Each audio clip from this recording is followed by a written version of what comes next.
अगर आप चाहते हैं कि तारक फिल्म्स का ऑडियो वीडियो सबसे पहले आप तक पहुंचे, तो हमारे चैनल को सब्सक्राइब जरूर करें और बेल आइकन को दबाना ना भूलें। लिख दो जय सिया राम जी, राम नाम हो उमापति, राम नाम हो रमापति, लिख दो जय सिया राम जी। बाबा रिकॉर्डिंग स्टूडियो सचिन पाली गांव सूरत। लिख दो मारे रोम रोम में राम नाम हो रमापति, राम नाम हो उमापति, लिख दो जय सिया राम जी।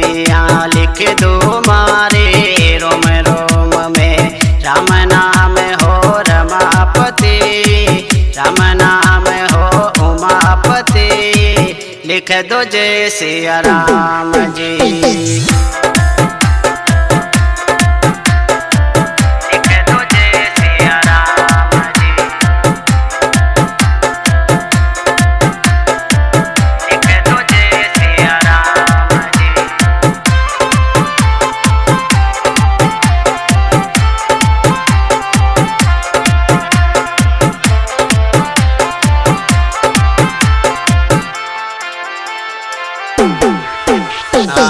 शीश पे मारे शिव जी लिख दो, कानों में कन्हैया राम। शीश पे शिव शंकर लिख दो, कानों में कन्हैया राम। नैनों में नरसिलो लिख दो, नाक पे नंद लाला राम। नैनों में नरसिलो लिख दो, नाक पे नंद लाला राम। लिख दो मेरे रोम रोम में राम नाम हो रमापति, राम नाम हो उमापति, लिख दो जय सिया राम जी, लिख दो जय सिया राम जी।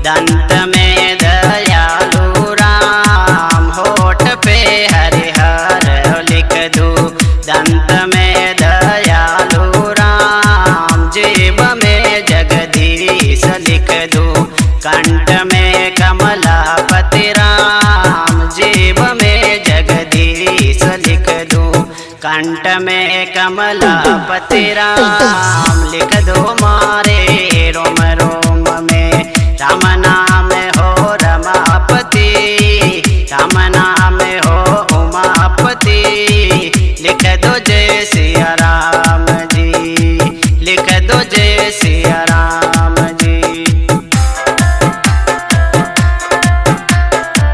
लिख दो जय सिया राम जी, लिख दो जय सिया राम जी।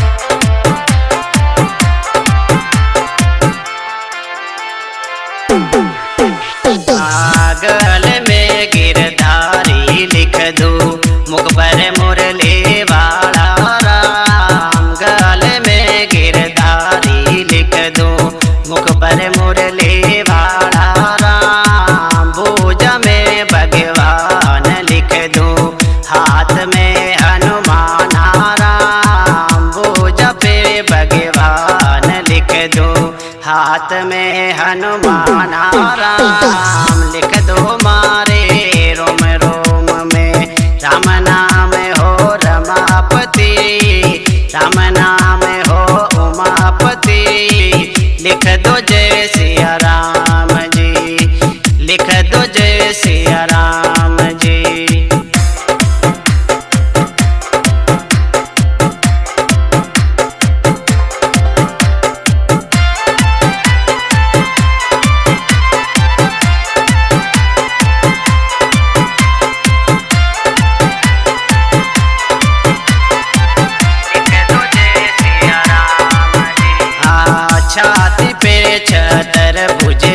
दो। पेट में परमानंद राम, छाती पे तरबूज लिख दो। पेट में परमानंद राम, जांग पे जगदम्बा लिख दो। पेट में परमानंद राम, जांग पे जगदम्बा लिख दो। नाभि पे नारायण राम लिख दो मारे रोम रोम में। राम नाम हो रमापति, राम नाम हो उमापति, लिख दो जय सिया राम जी, लिख दो जय सिया राम जी। लिख दो जय सिया राम जी, लिख दो जय सिया राम जी।